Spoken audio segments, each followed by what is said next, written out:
Presidenta, buenos días. En cuenta no solamente es ocuparse de las materias para las cuales fue convocada esta comisión, que es en primer lugar tomar conocimiento del oficio de Su Excelencia el Presidente de la República, con el que solicita el acuerdo del Senado para nombrar como integrantes de la Comisión Nacional de Acreditación a la señora Leonor Isabel Adán Alfaro y al señor Juan Luis Ursúa Echeverri, de conformidad con lo dispuesto en la Ley 20.129 que establece el Sistema Nacional de Aseguramiento de la Calidad de la Educación. Y luego, Presidenta, el segundo tema es conocer la exposición del Ministro de Educación respecto al proyecto de ley que se encuentra en segundo trámite constitucional que modifica diversos cuerpos legales para asegurar la conectividad de los estudiantes y el acceso a Internet como herramienta esencial en el derecho a la educación. Bueno, muchísimas gracias. Agradezco a la presencia también de los senadores José García Ruminot, del senador Jaime Quintana, del senador Gustavo Sangüesa. De manera telemática nos acompaña la subsecretaria de Educación Superior, Verónica Figueroa Güenchu. Están también nuestros invitados, que son los nominados por Su Excelencia el Presidente de la República para integrar la Comisión Nacional de Acreditación. Le damos la bienvenida a la profesora Leonor Isabel Adán Alfaro y a Juan Luis Ursúa Echeverri.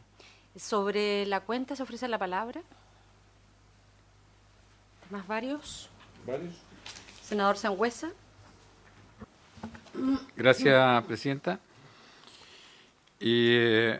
Bueno, como todos sabemos, se aprobó la ley miscelánea que posterga la instalación de algunos servicios locales de educación, los SLEP, pero ya entró en funcionamiento el SLEP Punilla Cordillera, y que quisiera que pudiésemos solicitar al Ministerio de Educación la información respecto de si, además de la directora, se ha contratado más personal y cuántos concursos se han hecho para la contratación de ese personal.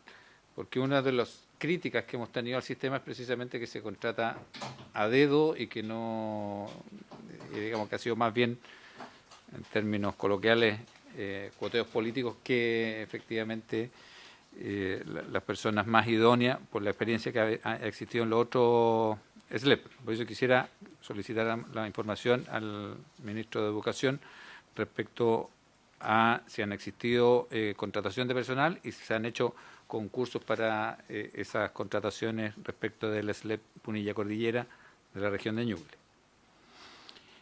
Otro punto, Presidenta, se comunicaron conmigo asistentes de la educación de la comuna de San Carlos, donde dos funcionarios no alcanzaron a apelar al bono de desempeño laboral que no lo obtuvieron. Entonces, ellos me informaban que a nivel nacional existen otros casos en la misma situación, por lo que quería solicitar, Presidente, al acuerdo de la Comisión para solicitar al Ministerio de Educación el número de funcionarios que se encuentran en la misma situación y si existe alguna posibilidad de habilitar un nuevo plazo de apelación. Esto porque personas mayores que digamos, en los asistentes de la educación existe poca familiaridad con los sistemas tecnológicos y por lo tanto les costó revisar a tiempo esta operación. Y esto había plazo hasta el 9 de enero. Entonces, si pudiésemos, independiendo de la cantidad o que efectivamente el Ministerio pudiera extender el plazo de apelación. Y también, Presidente, recordar que a principios de enero solicité que pudiésemos tener una reunión, ya nos queda solamente la próxima semana, con la alcaldesa de Santiago y el Ministerio de Educación, uno para ver la situación respecto del último año, sobre todo en nuestros establecimientos emblemáticos, y poder ver cuáles son las medidas que se estarían tomando para el reinicio en marzo. La idea sería esto, poder hacerlo ahora en enero, porque si no en marzo ya vamos a estar sobre los hechos. Gracias, Presidenta. Muchas gracias. Si les parece, tomamos el acuerdo de enviar los oficios solicitados por el senador Sangüesa. Y nosotros tenemos efectivamente, senador, pendiente la propuesta de de fecha, así como también la reunión conjunta que habíamos acordado con la Comisión de Hacienda. Yo me he comunicado con el presidente, pero están con una carga muy, muy compleja. Sobre temas varios, yo también quisiera plantear, porque se han comunicado con nosotros desde la comunidad educativa de la Escuela Especial San Juan de Dios, que está en la comuna de Macul. Es una escuela que brinda educación integral a personas en situación de discapacidad intelectual, también de trastorno espectro autista, incluso bastante severo. Es un establecimiento particular subvencionado, tiene 17 años de funcionamiento, nunca ha tenido reparos hasta el año 2019, en que tras una supervisión se señaló que el establecimiento infringió las edades máximas de permanencia en la educación especial. Lo traigo a colación porque este ha sido un tema bien recurrente a propósito de otras otras discusiones, y siempre se ha dicho, no, mire, si en esto, dependiendo el grado de la discapacidad, bueno, a este establecimiento le cursaron una infracción desde el Departamento Provincial Oriente. Esto ocurrió el año 2019, realizaron una serie de recorridos tratando de revertir esta situación. El 2 de noviembre del año pasado, la escuela se comunicó por vía electrónica con el ministro de Educación y con su entonces jefe de gabinete, a efectos de intentar resolver la problemática que atravesaba actualmente la escuela, y desde el 6 de noviembre el ministerio se les informó que se derivó con urgencia a la División de Educación General y a la jefa del área. Sin embargo, hasta la fecha no ha existido respuesta por parte del ministerio. El 25 de noviembre del año pasado y el 23 de diciembre del año pasado le cobraron la multa, y eso ha generado en que la escuela además esté en una situación de insolvencia económica muy compleja. Naturalmente, este estado económico trae aparejado un problema de funcionamiento de la escuela, que inclusive se están evaluando el cierre del establecimiento. Y por eso que la Escuela San Juan de Dios nos solicita poder interceder ante las autoridades para lograr una solución que permita ser una opción educativa para aquellos estudiantes que enfrentan una situación de discapacidad y que en la zona, al parecer, ellos constituyen la única oferta. Entonces, si les parece, oficiemos al ministro de Educación para que se junte con el establecimiento educacional y puedan realizar las gestiones necesarias para asegurar que este establecimiento pueda continuar su labor educativa. ¿Si les parece? Así lo acordamos. Vamos a pasar de inmediato al primer punto de la tabla. Hemos tomado conocimiento del oficio de Su Excelencia el Presidente de la República, con el que solicita el acuerdo del Senado para nombrar como integrantes de la Comisión Nacional de Acreditación a la señora Leonor Isabel Adán Alfaro y al señor Juan Luis Ursúa Echeverry, en el marco de la Ley 20.129, que establece un Sistema Nacional de Aseguramiento de la Calidad de la Educación Superior. Y para eso voy a dejar en primer lugar a la subsecretaria de Educación Superior. Cada uno de nosotros tiene en sus carpetas los antecedentes y los currículums de los candidatos propuestos, la candidata y el candidato propuesto por el Presidente de la República, pero vamos a entregar la palabra a la subsecretaria para que pueda hacer una presentación. Muchas gracias, Presidenta. Por su intermedio, saludar a las y los senadores presentes y al equipo también de apoyo a la comisión.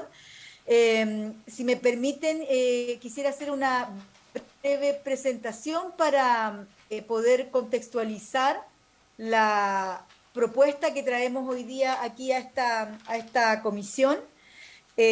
Compartir, por cierto, algunos antecedentes también y el rol, y hacer la presentación de quienes estamos trayendo hoy día como propuesta. En primer lugar, recordar, ¿cierto?, las características de la Comisión Nacional de Acreditación, que es el organismo en el cual, ¿cierto?, nuestros candidatos, nuestra candidata se desempeñarían. La Comisión Nacional de Acreditación es un organismo autónomo, es un organismo con personalidad jurídica y patrimonio propio. Su función principal es evaluar, acreditar y promover la calidad de las universidades, institutos profesionales y centros de formación técnica autónomos y de las carreras y programas que ellos ofrecen. Actualmente tiene 12 comisionados. Las funciones de las y los comisionados son, en primer lugar, administrar y resolver procesos de acreditación institucional de las instituciones de educación superior y de las carreras y programas de estudio tanto de pregrado como de posgrado. Les corresponde también elaborar y establecer criterios y estándares de calidad para la acreditación institucional y de las carreras y programas de pregrado y posgrado, y dependiendo obviamente del tipo de institución, ya sea técnico profesional o universitaria, consultando al Comité Coordinador del Sistema Nacional de Aseguramiento de la Calidad de la Educación Superior. A las y los comisionados les corresponde también ejecutar y promover acciones para el mejoramiento continuo de la calidad de las instituciones de educación superior, particularmente identificando, promoviendo y difundiendo entre las instituciones buenas prácticas para asegurar la calidad de la educación superior. Y finalmente les corresponde también mantener sistemas de información pública que contengan decisiones relevantes relativas a los procesos de acreditación y autorización a su cargo y proporcionar al Sistema Nacional de Información de la Educación Superior. De acuerdo a la ley 20.129, que es la que establece el Sistema Nacional de Aseguramiento de la Calidad de la Educación Superior, la conformación de la CNA es la siguiente.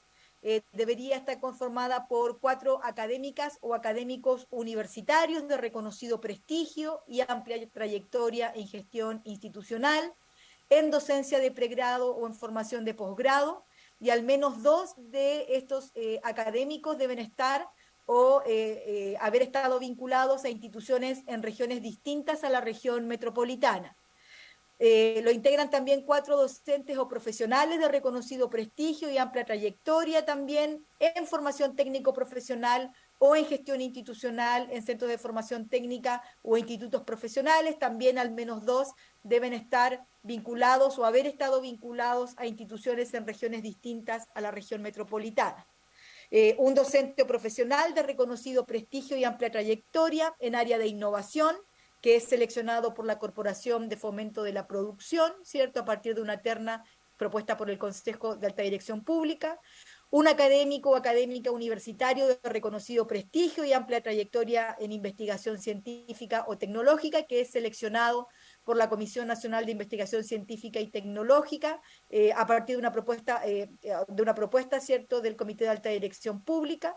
Y 2 representantes estudiantiles de instituciones de educación superior autónomas acreditadas, debiendo uno de estos representantes también pertenecer a una institución cuyo domicilio esté fuera de la región metropolitana. En ese sentido, Presidenta, nosotros venimos hoy día, ¿cierto?, de acuerdo a lo que señala la ley, 3 de los comisionados, ¿cierto?, que estaban consignados en la letra A y 3 de los comisionados en la letra B, serán designados por el presidente de la República. Para ello requiere de acuerdo de 3/5 del Senado y se hace a partir de una terna, ¿cierto?, propuesta para cada cargo por el Consejo de Alta Dirección Pública. Y el Consejo de Alta Dirección Pública, a través de la Dirección Nacional del Servicio Civil, en este caso en particular, convocó a un concurso público abierto y de amplia difusión para proveer los cargos de comisionados, ¿cierto?, académico o académica universitario vinculado a una universidad que esté ubicada en una región distinta a la región metropolitana, y para proveer el cargo de comisionado docente o profesional vinculado a un centro de formación técnica o instituto profesional que también esté ubicado fuera de la región metropolitana. Estos concursos públicos fueron realizados, se finalizó con la conformación de ternas de postulantes idóneos y elegibles, ¿cierto?, en base a lo cual el presidente de la República, don Gabriel Boric Font, propone al Senado los 2 nombres que voy a presentar a continuación. En primer lugar, a la profesora Leonor Isabel Adán Alfaro, como comisionada académica universitaria. La profesora Adán es propuesta, ¿cierto?, para este cargo, para ser desempeñado por un periodo de 6 años. Está ubicada en una región distinta a la de la región metropolitana. La profesora Adán es arqueóloga y doctora en historia, mención etnohistoria. Su quehacer profesional y académico se ha desarrollado en el campo de la gestión museológica, investigación arqueológica e histórica y vinculación universitaria. En términos académicos, sus estudios se han enfocado en la zona del desierto de Atacama y en la arqueología de territorios boscosos del sur austral de Chile, vinculada a la Universidad Austral como directora museológica de 1997 al 2014, fue directora de vinculación con el medio del 2014 al 2021, profesora adjunta de la Facultad de Filosofía y Humanidades del 2000 al 2022 y actualmente docente de la Escuela de Arqueología en la sede de Puerto Montt. Y el segundo nombre propuesto es el del profesor Juan Luis Ursúa Echeverry, para desempeñar el cargo de comisionado docente profesional en la Comisión Nacional de Acreditación. Él está vinculado a un centro de formación técnico o instituto profesional con un domicilio distinto al de la región metropolitana.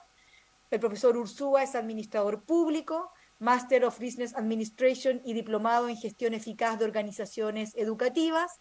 Se ha desempeñado en diversas instituciones de educación superior en el marco de la dirección de procesos, finanzas, negociaciones sindicales, operaciones, servicios académicos, comunicaciones corporativas, vinculación con el medio y asuntos externos. Fue director nacional de asuntos estudiantiles en INACAP en el periodo 2010-2017, director de asuntos estudiantiles en la Universidad Santo Tomás del 2005 al 2007, asesor de dirección y docente en la Universidad Finisterra del 2003 al 2004 y vicerrector de la sede Temuco del IP Chile del 2017 al 2022. Esa es, Presidenta, las propuestas que traemos entonces a partir de la selección que ha hecho el presidente de la República. Bueno, muchísimas gracias a la subsecretaria. Reitero, cada uno de los senadores además ya tenía a disposición los antecedentes de las personas propuestas por el presidente de la República. A continuación le voy a ofrecer la palabra por hasta 10 minutos a la arqueóloga y profesora Leonor Isabel Adán Alfaro.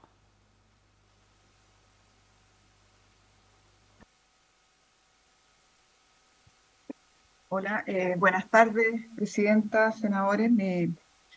Como mostraba la subsecretaria, mi formación es en arqueología y en historia. Me formé en la Universidad de Chile y desde el año 97 trabajo en la Universidad Austral de Chile. Hace 2 años más o menos estoy en Puerto Montt, dedicada completamente como docente de la Escuela de Arqueología de la Universidad Austral. Mi interés por postular a este cargo se debe a la experiencia que he tenido en la región de los ríos y actualmente en la región de los lagos sobre la relevancia de las universidades regionales para el desarrollo regional. Particularmente me he desempeñado fuertemente en el área de vinculación con el medio, que es un área que actualmente es obligatoria para todas las instituciones y que es fundamental para el desarrollo del país por la relevancia que tienen las universidades y el impacto que tienen con sus contribuciones. Adicionalmente, he trabajado harto en investigación.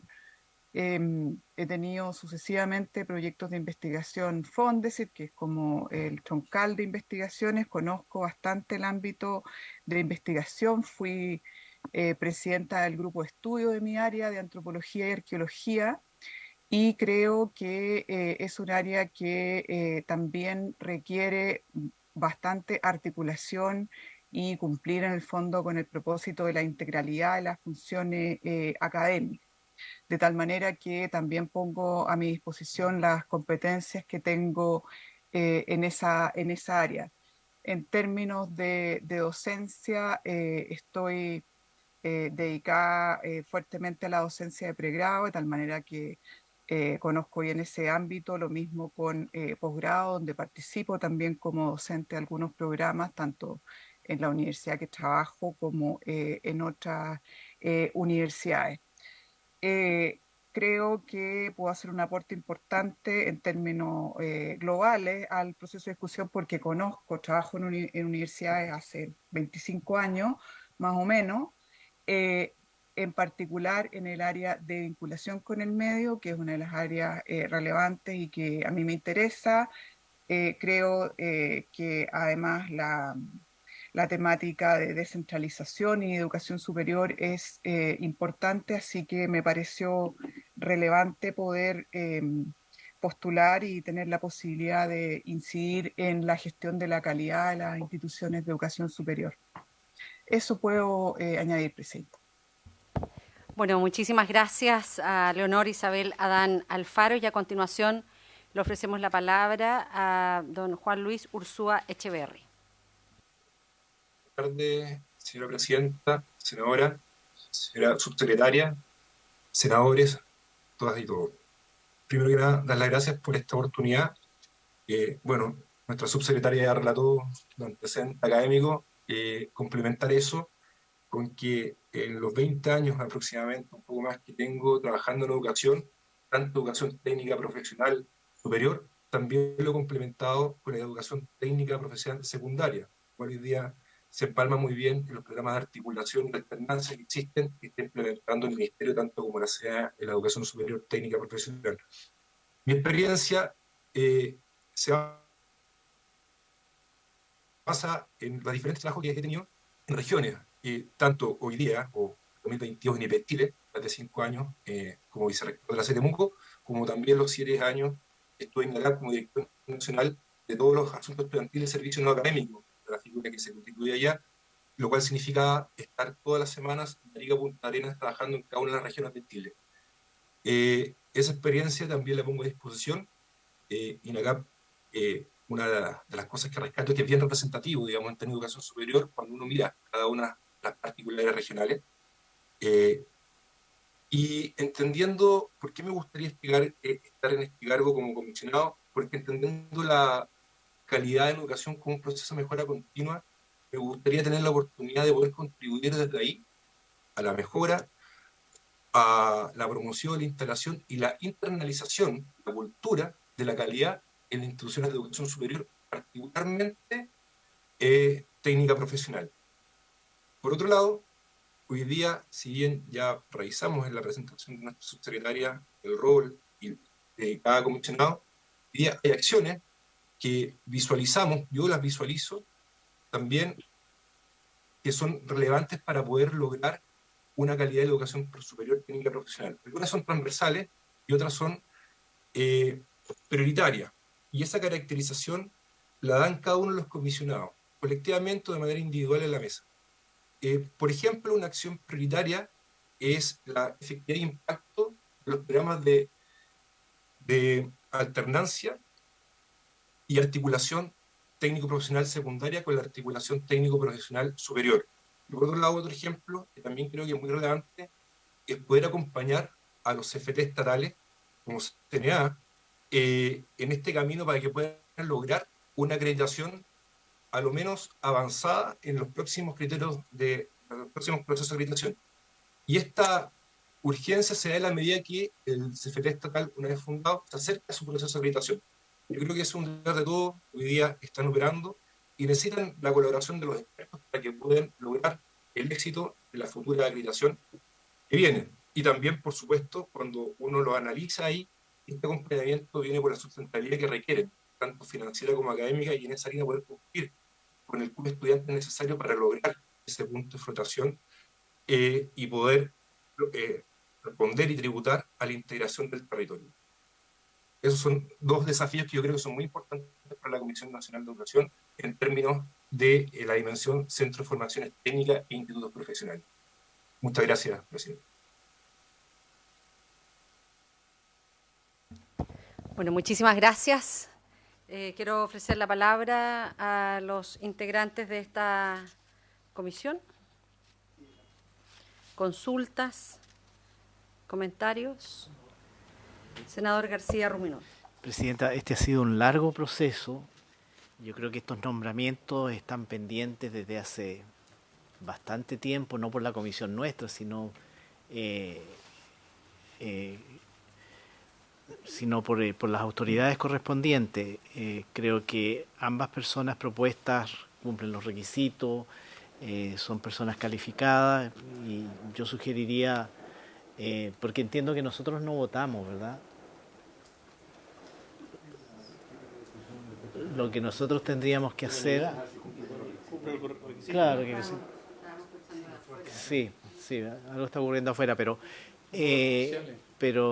entiendo que lo que debiéramos informar a la sala, porque finalmente la aprobación la da la sala, ¿verdad? Entonces lo que tendríamos que decir es que nuestra opinión respecto al cumplimiento o no de los requisitos, y yo creo que los cumplen cabalmente. Gracias, Presidenta. Muchísimas gracias. Efectivamente, como lo plantea el senador, de acuerdo al inciso segundo del artículo 7º de la ley 20.129, al presidente le corresponde hacer esta propuesta con un proceso que ha sido largo, además, porque ambos se sometieron a todas las reglas del sistema de la alta dirección pública. Y el presidente de la República ha decidido proponer al Senado los nombres de la señora Leonor Adán y de don Juan Luis Ursúa, y tal como usted lo señala, la votación ocurre en la sala y se requieren 3/5 del Senado para que eso ocurra. Sin embargo, corresponde a esta comisión poder verificar que este proceso, además de que uno entiende que la ADP lo hizo, el Servicio Civil, pero por la trayectoria de ambos profesionales, cumplen absolutamente con la idoneidad y con los requisitos, además, que establece la propia ley. No sé si hay consultas. ¿Les parece que podamos recabar la unanimidad para recomendar a la sala la aprobación de los candidatos que ha propuesto el presidente de la República para ocupar una responsabilidad que esta comisión le asigna de gran importancia al Consejo Nacional de Acreditación? Pues le corresponde precisamente poder verificar como órgano público, autónomo, la calidad de las instituciones de educación superior en nuestro país y los programas que estos imparten. Así es que, si les parece, recabamos la unanimidad, recomendamos a la sala su aprobación y le deseamos el mayor de los éxitos a quienes han sido propuestos por el presidente de la República. ¿Si les parece? Así lo acordamos. Bueno, muchísimas gracias, subsecretaria. Muchas gracias a Leonor y también a Juan Luis, y le deseamos, esperamos que este mismo espíritu que tenemos aquí en esta comisión perdure hasta la sala y que tengamos una aprobación muy expedita, porque también, como la subsecretaria lo ha señalado, estos son, y lo dijo también el senador García, son cargos que se requieren con mucha prontitud en la CNA. Mucho éxito, que estén muy bien. Los dejamos liberados. Gracias. Muchas gracias. Hasta luego. Muchas gracias, Presidenta. Gracias, subsecretaria.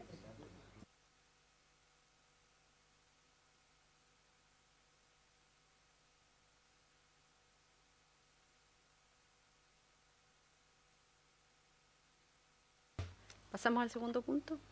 Yo estaba simplemente coordinando que la constancia, porque esto creo que tiene alguna relevancia, la constancia del informe respecto de la aprobación va a ser que la comisión, por la unanimidad de los miembros presentes, recomienda la aprobación de los candidatos propuestos por el presidente de la República para ocupar los cargos de integrantes o consejeros del Consejo Nacional de Acreditación, en atención a que cumplen con los requisitos que establece nuestro reglamento jurídico, y su nominación fue resultado de un extenso proceso de nombramiento.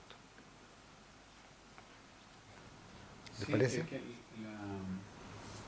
Hago presente, Presidente, que lo que pasa es que precisamente estamos conversando con Carol, que la Comisión de Constitución elaboró un informe respecto de qué es lo que tienen que hacer las comisiones respectivas cuando conoce de las propuestas de nominación de determinados cargos. Y la Comisión de Constitución ha dicho desde que solamente debe verificar si cumplen o no con los requisitos, que es lo que tradicionalmente ha hecho esta Comisión de Educación en diferentes nombramientos que le ha correspondido realizar, hasta que también aprueba los nombres o, intermedio, propone aprobar los nombres. La jurisprudencia, por decirlo de alguna forma, la doctrina de la Comisión de Constitución ha variado de esa manera. Correcto, porque también existe la posibilidad que nosotros rechazáramos y sería en el mismo tenor el rechazo, eventualmente, porque lo que ocurrió... No, la sala... lo que ocurrió el nombramiento en el pasado tiene que ver con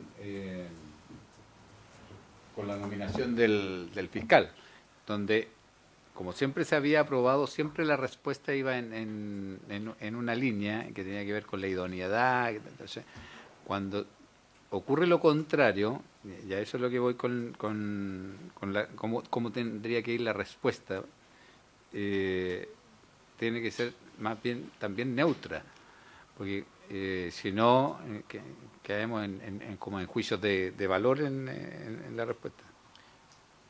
Pero yo creo que o sea, en este caso se aprueba el texto que propone la Secretaría. Solo agregaría de este largo proceso que usted, con la fase que concluye, un extenso proceso de nombramiento. Un extenso proceso de nombramiento que pasa por la alta dirección pública. Convocado por el Consejo de la Alta Dirección Pública a través de la Dirección Nacional del Servicio Civil. Perfecto. Fue un concurso público y pasaron... Sí, si me permite, Presidencia, claro, la discusión que se dio fue si correspondían o no efectuar juicios de valor respecto de la idoneidad de los candidatos. Y esto se planteó en la Comisión de Constitución con ocasión del nombramiento de una ministra de la Corte Suprema, hace un tiempo atrás. Y la sala lo que tiene que hacer es aprobar o rechazar. Y cada senador vota aprobando o rechazando. Los fundamentos que emita para su pronunciamiento es resorte de cada senador. Ellos aprueban o rechazan, no requieren decir fundamentos para aprobar o rechazar. Pero lo que sí creo que no corresponde que se empiece a hacer juicios de valor respecto a si son idóneos o no son idóneos, porque se ha hecho, eso ya ha sido calificado en los procesos de nombramiento. Perfecto. Estamos de acuerdo con el texto. Cuando es aprobado suena bonito que cumple con el... Pero cuando no es aprobado y el fundamento es el mismo, no suena bien... Pero la constancia va a ser esta. Así es, perfecto. Gracias, Pasamos al segundo punto de la tabla. Sí, el segundo punto de la tabla, Presidenta, es escuchar la presentación del ministro de Educación respecto al proyecto de ley que se encuentra en segundo trámite constitucional, que modifica diversos cuerpos legales para asegurar la conectividad de los estudiantes y el acceso a Internet como herramienta esencial en el derecho a la educación. Boletín 14.579-04, y para este motivo, señora Presidenta, ha sido invitado el ministro de Educación, Marco Antonio Ávila. También está el director del Centro de Innovación, señor Martín Cáceres, fueron invitados, quiero decir. El encargado de Planificación y Presupuesto del Centro de Innovación, señor Sebastián Saavedra, y los asesores, señora Gabriela Paz Izquierdo y señor Tomás Droppelman. Les vamos a ofrecer la palabra de inmediato. Por favor.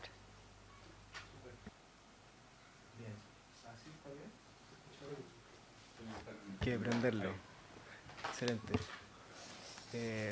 Presidenta de la Comisión, estimados senadores, un gusto para mí estar aquí en representación del Ministerio. Del ministro me encargó venir a presentar este proyecto que es importante para el Ministerio por las razones que les voy a presentar. Traje una presentación. Para efectos del registro, que nos pueda señalar nombre y cargo. Sí. Yo soy Martín Cáceres. Soy director ejecutivo del Centro de Innovación del Mineduc. Perfecto. Me acompaña Enlaces, más conocido como Enlaces, ¿cierto? Me acompaña Sebastián Saavedra. Así se llama ahora Enlace.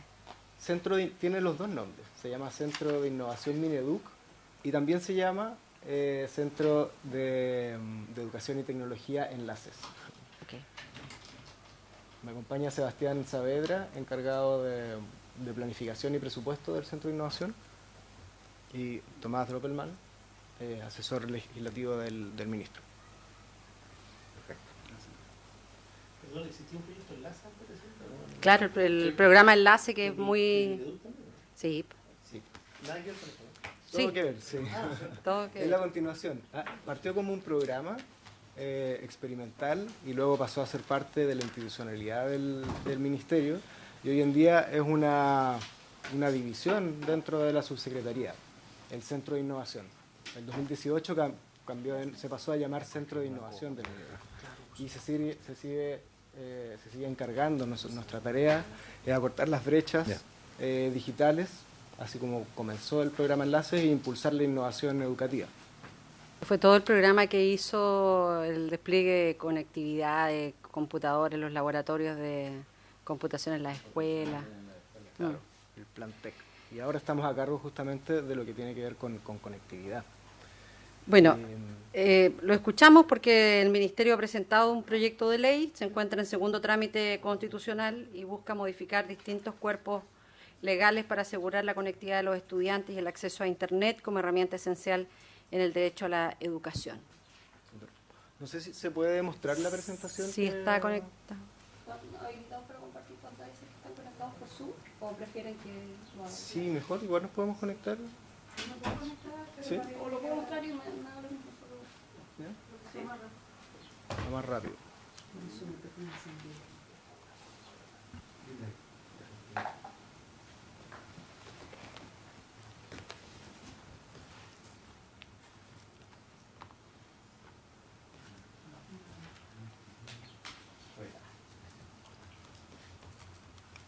Súper. ¿Comenzamos? ¿Sí? Bien. Entonces, quería comenzar con los antecedentes de este proyecto de ley y comentar la situación que vivimos en pandemia, ¿cierto? La diapositiva siguiente muestra una realidad que vimos a lo largo de nuestro territorio, que la pandemia pegó muy desigualmente a los estudiantes dependiendo de las condiciones para estudiar. Hay lugares donde se pudieron conectar fácilmente a Internet, pero todavía existen zonas donde existe un rezago importante en la conectividad. Y creemos que esto no puede volver a suceder, y así se vio también desde el Senado. Distintos actores de la sociedad sabemos que estos 2 años fuimos uno de los países del mundo, ¿cierto?, el país del mundo que tuvo más tiempo las clases suspendidas, y la falta de acceso a Internet fue uno de los componentes que hizo que las consecuencias sean muy profundas. Entonces creemos que esto no puede pasar y así se entendió desde el Senado. Entonces hubo mociones parlamentarias para un proyecto de ley que asegure el Internet como un derecho educativo, que sea parte de la Ley General de Educación. Entonces hubo 2 mociones parlamentarias, ¿cierto?, de sectores diferentes, fueron refundidas y se aprobó en primer trámite con 135 votos a favor. 135 votos a favor, tenía 2 numerales, ¿cierto?, 143 a favor el primero y 144 el número 2, lo que muestra la transversalidad en el apoyo de esta medida. O sea, es difícil que en este momento, ¿cierto?, en ese momento de la pandemia... Solo un contexto histórico, ¿eh? ¿Sí? Solo un contexto histórico.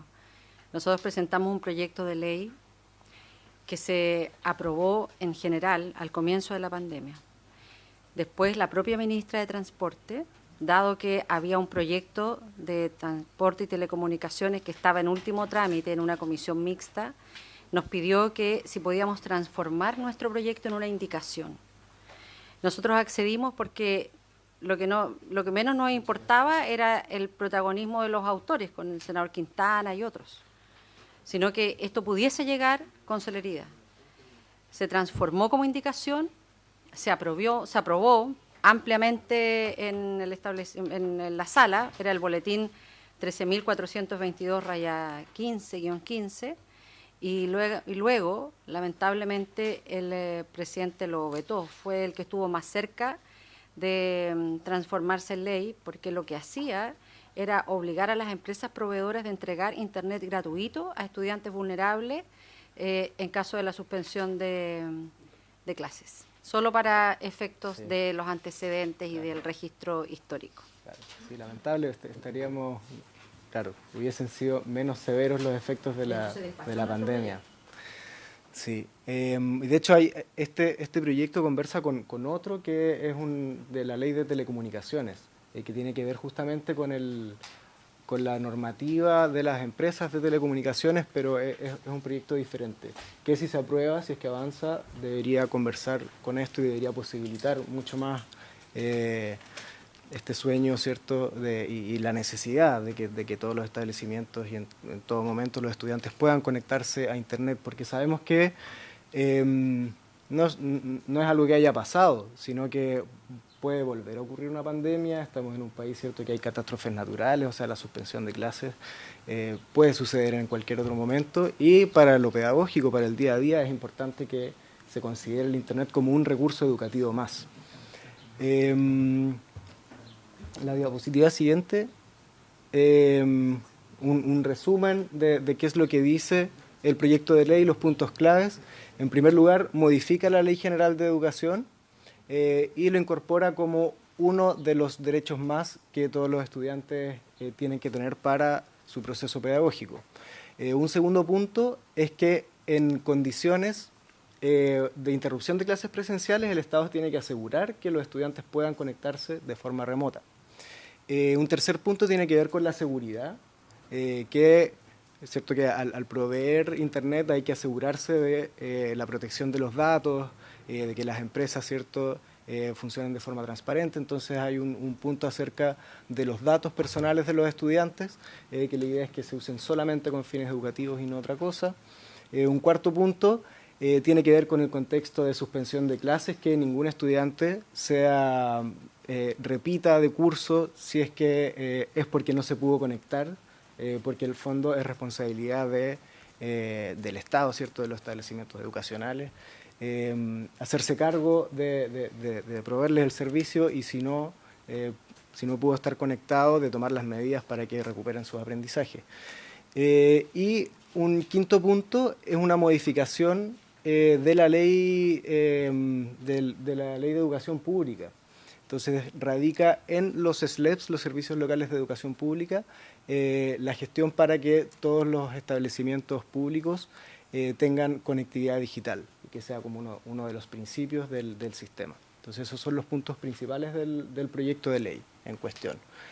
Y quería ahora pasar a explicar por qué esto es importante para el Mineduc y cómo se articula. No es que este proyecto haga que empecemos a hacernos cargo del problema, sino que le da un marco y legalidad a un proceso que ha sido bien transversal, es bien interesante, que desde el año 2011 existe un proyecto que es colaborativo entre la Subsecretaría de Telecomunicaciones y el Mineduc, a través de enlaces, ahora del Centro de Innovación, que a lo largo de los años, con todos los gobiernos que han habido desde ese momento hasta ahora, se ha continuado. En el fondo es una política de Estado, que hasta ahora no ha tenido un marco legal que lo respalde. Podría haber un gobierno que llegue y desestime ese proyecto, pero esta ley aseguraría su continuidad como política de Estado, como ha sido hasta el momento, agregando ciertas obligaciones del Estado.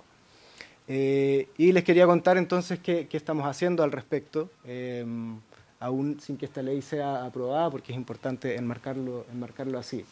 Y le da mayor peso, ¿cierto?, a por qué es importante para nosotros como ministerio que se apruebe.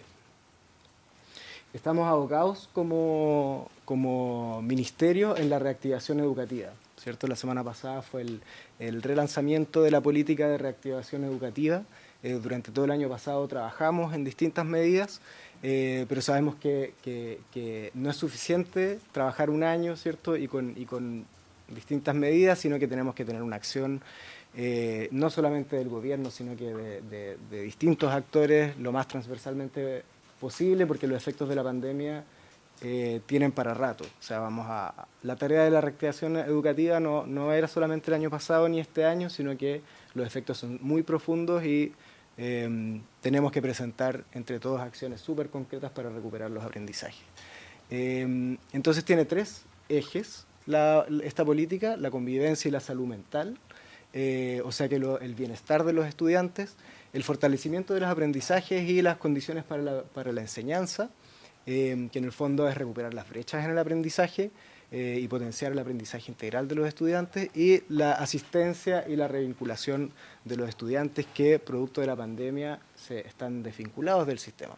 Entonces, básicamente, que los estudiantes vengan a clases, que los estudiantes estén aprendiendo lo que tienen que aprender y que los estudiantes estén bien.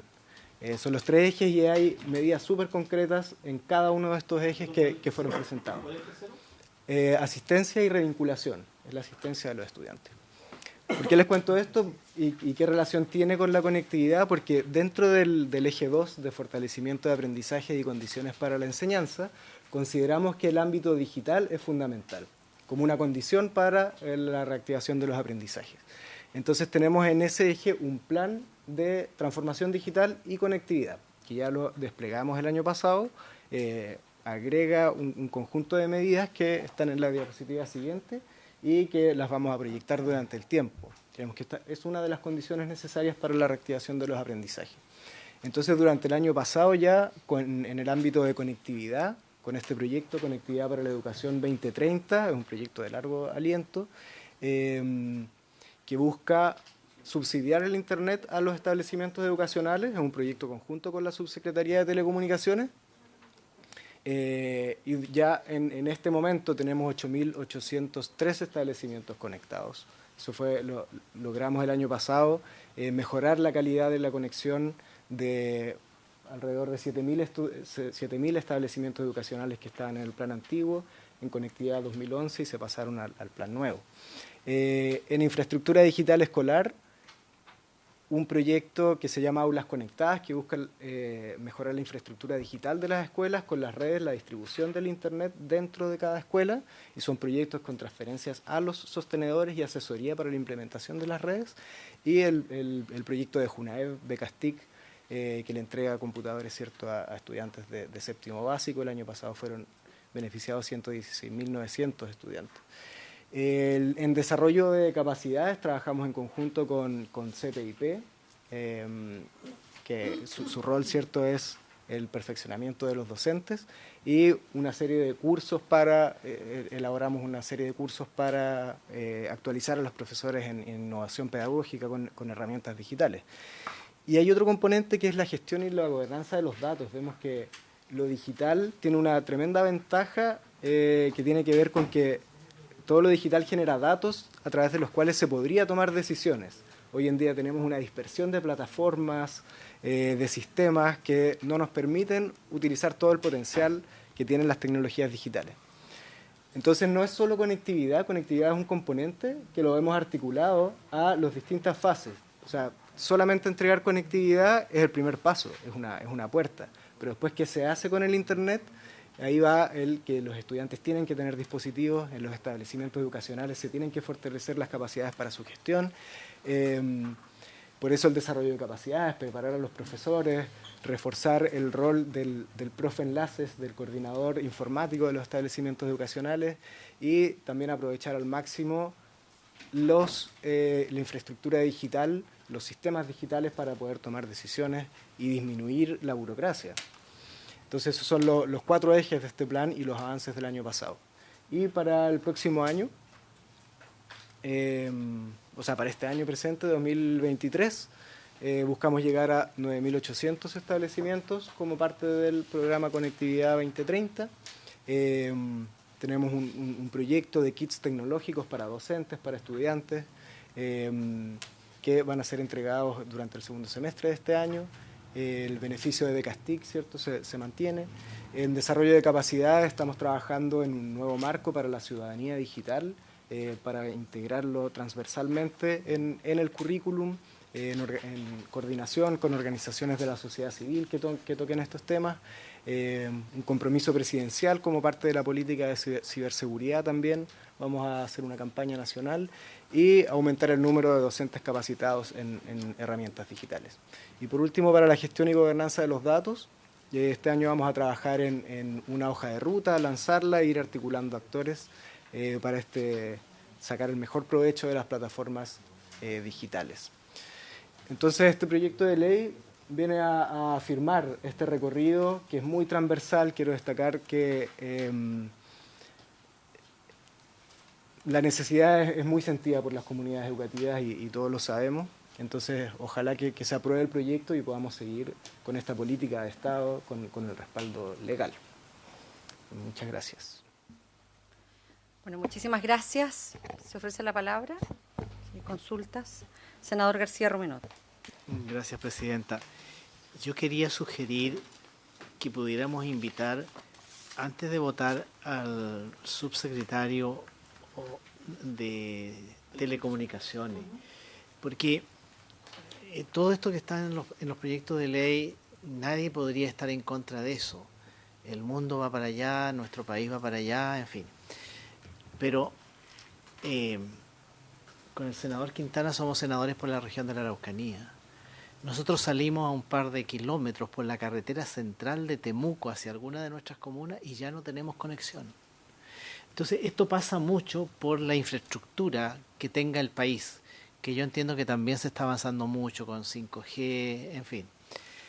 Pero yo creo que sería muy útil que el subsecretario nos pudiera decir si el país, de acuerdo con su infraestructura digital, está en condiciones de poder garantizar estos derechos, porque lo que nos puede ocurrir es que el día de mañana una organización de padres y apoderados, una organización de colegios, en fin, de directivos, interpongan recursos de protección diciendo que el Estado no está cumpliendo con esta, digamos, con estas garantías o con estos derechos que estamos estableciendo por ley.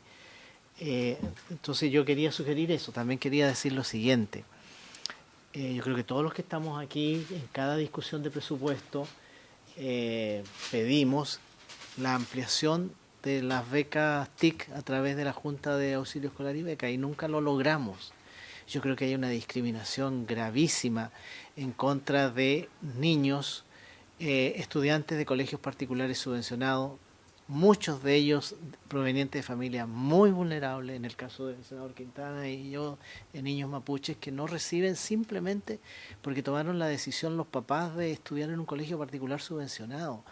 Entonces, toda la literatura súper bien, los propósitos súper bien, pero cuando uno se encuentra que en la realidad estas cosas no se están cumpliendo, estas cosas no se están haciendo, que cuando pedimos más plata para que los niños puedan recibir su computador con todos los beneficios que sabemos que ello tiene, tampoco están las plata.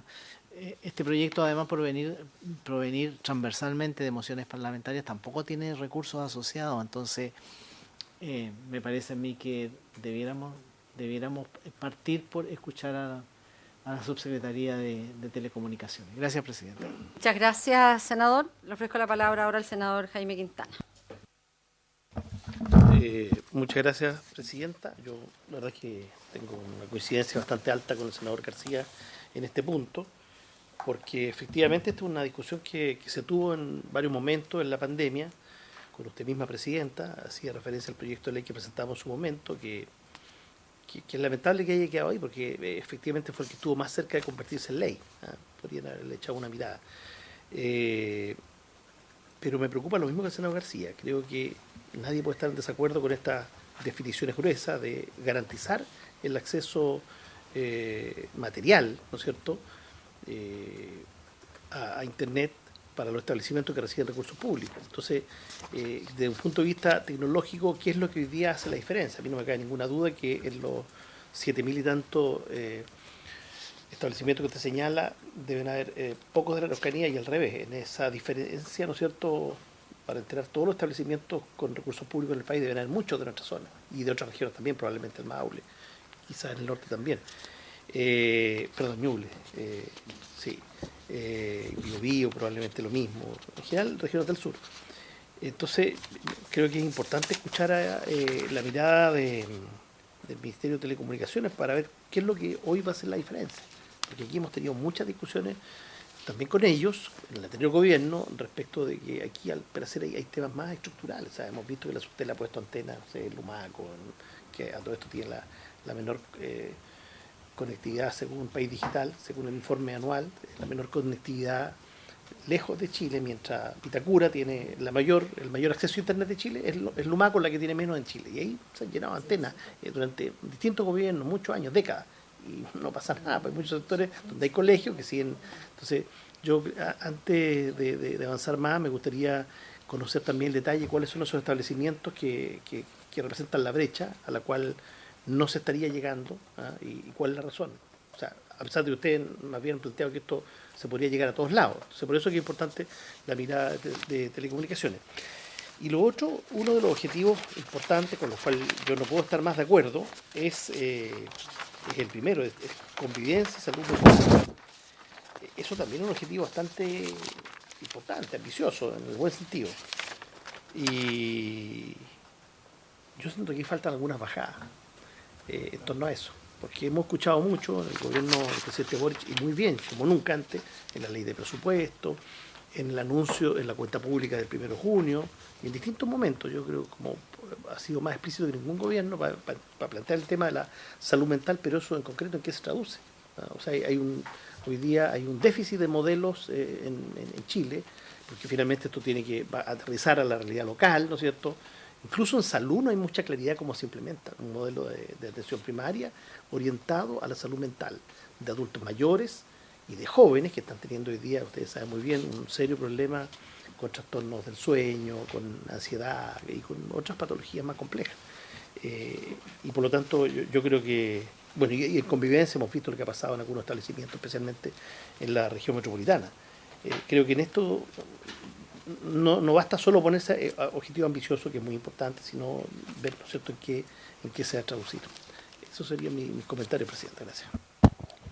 Muchas gracias. Yo creo que es bien importante, senador Sangüesa.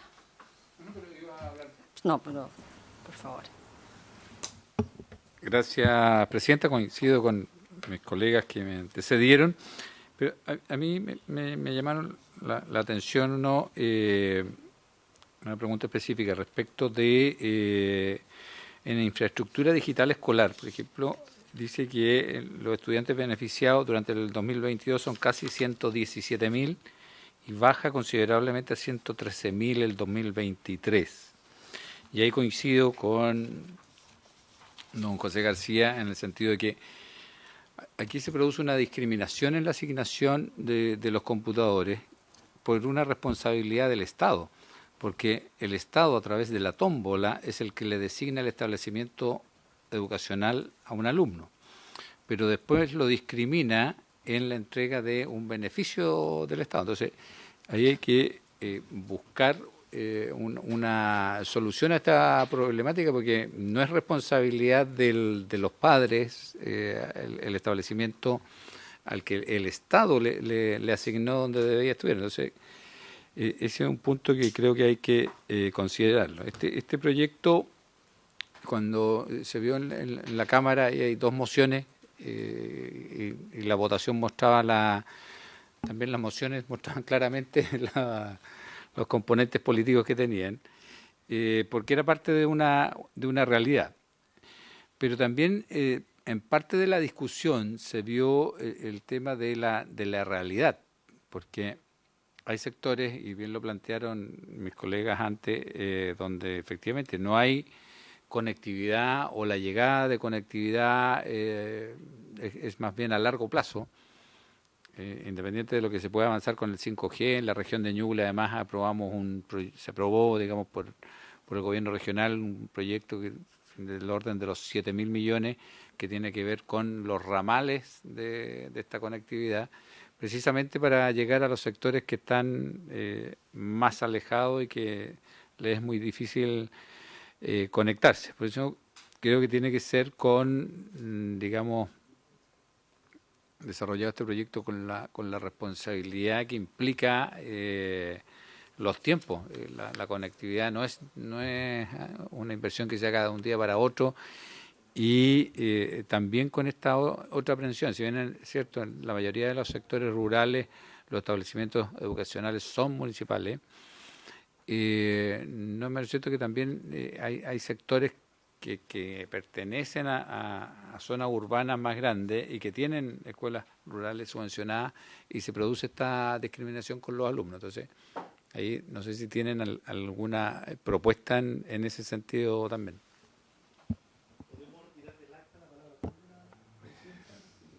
El SAE, lo puedo cambiar por SAE.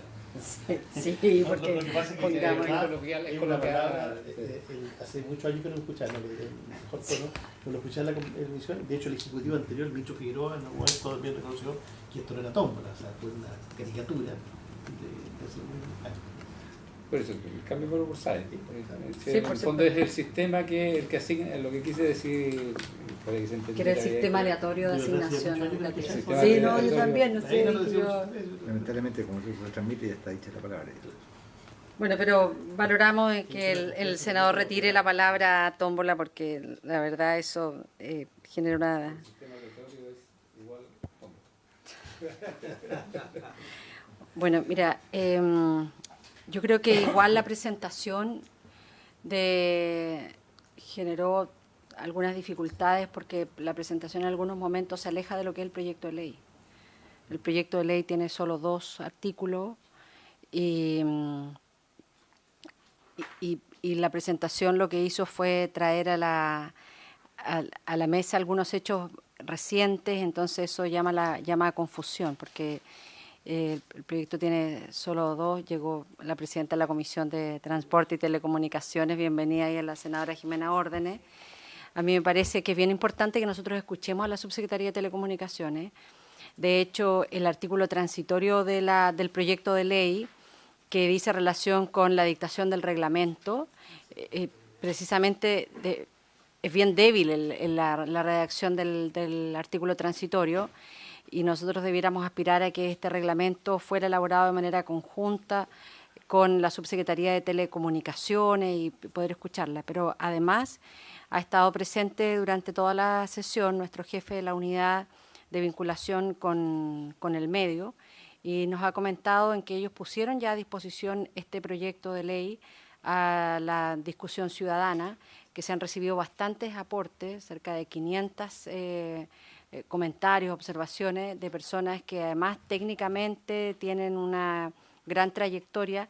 Yo creo que sería muy importante que nosotros, esta comisión, pudiese escuchar en la próxima sesión al jefe de la unidad de vinculación con el medio para que nos contara un poco cuáles son también todos estos antecedentes. Aquí está, nos ha ayudado muchísimo siempre en toda no del Senado, sí, que fue la unidad que nos ayudó para toda la vinculación con las organizaciones en el tema del TEA. Yo creo que además nosotros cometimos una injusticia porque solicitamos una anotación de mérito para la Secretaría, debiéramos también hacerla extensivo a la unidad de vinculación con el medio, ¿sí les parece? También así lo acordamos. Y la pregunta que nos surge es, ¿qué es lo que aporta el Ejecutivo de nuevo a este proyecto, a esta moción parlamentaria? Porque efectivamente esto no viene acompañado, no tiene informe financiero porque es una moción parlamentaria, y la verdad, tanto las conversaciones, las intervenciones del senador García como del senador Sangüesa nos retrotraen a una decisión que nosotros lamentamos muchísimo del año 2022, en donde se excluyó por una decisión administrativa de las autoridades de la subsecretaría en ese momento a estudiantes de colegios particulares subvencionados, porque con esa decisión se rompió no solo un consenso que veníamos generando hace mucho tiempo, sino además de la decisión que estaba de manifiesto en la propia discusión de la ley de presupuesto, en donde el programa de tecnologías de la información y la entrega del Yo Elijo Mi PC es tanto para estudiantes independientemente del tipo de establecimiento al que asistan, sino en su condición de vulnerabilidad. Entonces, yo lo que quisiera es cuáles son las garantías para que esto no vuelva a ocurrir. Y ahí a lo mejor, como usted lo dijo al comienzo de su presentación, en que esto nunca más queda al arbitrio de una autoridad de turno, ¿no? Y en eso a lo mejor, senadores, podríamos nosotros incluirlo en esta, como una indicación en este proyecto de ley, de manera de poder dar por superada completamente esas arbitrariedades que existieron en un momento determinado. Pero la pregunta es, ¿qué agrega el Ejecutivo a esta moción parlamentaria? Eso sería importante poder escucharlo. No sé, senadora Órdenes, ¿tiene encendido su micrófono para pedir la palabra? Por favor, le ofrecemos la palabra. Muchas gracias, presidente. Saludar a la comisión, a los invitados al día de hoy también. Primero quiero valorar esta iniciativa, me parece que es importante, pero quería también compartirles quizás algunas reflexiones de lo que nos ha parecido a nosotros en el trabajo legislativo en la Comisión de Transporte y Telecomunicaciones, porque acá hay una necesidad, hay un proyecto de ley que reconoce Internet como un servicio público. Entonces creo que ese es un espacio dentro del cual cabe una discusión que es más específica, que tiene que ver con la conectividad y acceso a Internet para los estudiantes. También en la comisión trabajamos en la estrategia de transformación digital Chile 2035, que lo hemos trabajado con la CEPAL y en una alianza público-privada con las empresas de telecomunicaciones y con la Cámara de Infraestructura Digital, que me parece que es bien importante, y aparecieron también los mismos temas. Ahora, como esto es específico, porque no quiero ser más amplia en esto, parte de las reflexiones, Chile ha hecho un gran despliegue de infraestructura, fibra óptica austral, la subasta 5G, la verdad que con muy buenos resultados mirado de manera global. En materia de educación, lo que nosotros hemos observado, yo creo que un buen avance el tema de Elige mi PC o las becas TICS, pero claramente como Ministerio de Educación, básicamente la concentración es en la entrega de dispositivos. Incluso en el trabajo que hicimos en la agenda de transformación digital Chile 2035, ahora estamos trabajando en planes de conectividad, y lo que se está planteando incluso es que creemos que el país ya tiene que hablar de una suerte de canasta digital básica, que va más allá del tablet o computador, obviamente con una conexión, banda ancha, internet, y también con un dispositivo móvil inteligente. Eso lo dejo como horizonte, por eso digo, sé que el proyecto es mucho más específico, pero el gran déficit, parte de nuestro aprendizaje, presidente, es que en materia de despliegue de infraestructura el país en general ha tenido buenos resultados. En acceso a planes, en asequibilidad también tenemos buenos resultados. A la paradoja, incluso en tiempos de pandemia, los planes de conexión bajaron de precio cuando muchos otros productos y servicios aumentaban sus precios. Entonces, los desafíos que tenemos son sí en cobertura en las zonas más aisladas, zona extrema, urbana, y en zonas rojas en las grandes ciudades. Pero tenemos un gran déficit como país que tiene que ver con el desarrollo de habilidades digitales. Entonces, la razón por la que he venido. La pregunta mía es, ¿qué están pensando en el ministerio, más allá de la entrega de dispositivos? Porque creo que esto es solo la continuidad que va paralelo a todo el trabajo que han hecho otras instituciones, como la Subsecretaría de Telecomunicaciones, que es la encargada básicamente del despliegue, pero no tenemos en una lógica más de, no sé si es curricular el cambio, porque tampoco creo que sea la gran solución. O sea, hay que entender que este es un mundo muy dinámico, que cambia bastante, pero no he visto, y lo eché de menos también en la ley de presupuesto, algo que vaya más allá de las becas TICS y que tengamos programas para el desarrollo de habilidades digitales de los estudiantes, porque los chilenos somos grandes consumidores de contenido, de plataformas, pero sin ningún criterio de ciberseguridad, de entender cómo es la gobernanza de los datos, y en los nativos digitales, que no es el caso nuestro, su problema no es... O sea, en muchos casos obviamente es el acceso, si logramos resolver eso, pero creo que hay que hacer algo en materia de las habilidades futuras, y contarle también, presidente, que en este grupo de trabajo de la estrategia también estamos trabajando, vamos a empezar prontamente en un plan de desarrollo de habilidades digitales también, que obviamente vamos a invitar también al Ministerio. Muchas gracias. Muchas gracias, senadora Jimena Órdenes, por su pertinente intervención. Oportuna. Bien, yo no sé, señores senadores, cómo continuamos. Por de pronto ya se ha solicitado la invitación al subsecretario de Telecomunicaciones, también al jefe de la unidad de participación ciudadana, don Rodrigo Suazo. Por supuesto, el Ministerio, que va a seguir acompañando esta discusión. Sería ya para, no sé si la próxima semana, vamos a conversarlo con la presidenta titular, pero yo me permitiría solicitar al Ejecutivo, dado que se trata de un proyecto bastante declarativo, eso es poco usual, debo decirlo en la comisión, muy declarativo, que claro, se basa, ¿no es cierto?, en la fusión de dos mociones, tanto esto un poco misceláneo, pero al mismo tiempo necesita una expresión un tanto más concreta, eso es. Y por lo tanto yo también asumo lo que decía la senadora Proboste, que falta aquí mirar un poquito cuánto es lo que el Ejecutivo está dispuesto a poner acá, un poco más allá de las mociones. Yo creo que eso sería bueno conocerlo en la próxima sesión. Sí, por favor. Sí, bueno, muchas gracias por todos los comentarios muy interesantes y comparto mucho de lo que se dice. Justamente estamos con esa misma inquietud y la misma responsabilidad de que el acceso es el primer paso, pero lo que pasa después nos tenemos que hacer cargo y tenemos nosotros un plan de desarrollo de capacidades justamente. Les contaba antes que estamos elaborando un marco de ciudadanía digital. Entonces no solamente es curricular, aunque sí creemos que tiene que estar en el currículum de forma transversal, pero para la ciudadanía completa. O sea, ser ciudadano hoy en día implica ahora desenvolverse en Internet, entonces estamos desarrollando ese tipo de acciones. En cuanto al financiamiento, quería contarles que el proyecto de conectividad para este año y el año pasado también fue así, y se proyecta que sea desde aquí hasta el 2030, es de 15.000 millones al año. Es algo que está proyectado para estos 4 años de gobierno y se considera como parte de los 250.000 millones que se han anunciado, que son parte del plan de reactivación. Entonces, eso les contaba al principio, que vemos que esto en el fondo le da un marco legal a una responsabilidad que ya estamos asumiendo con recursos asociados, con recursos importantes asociados. No sé si quiere agregar algo.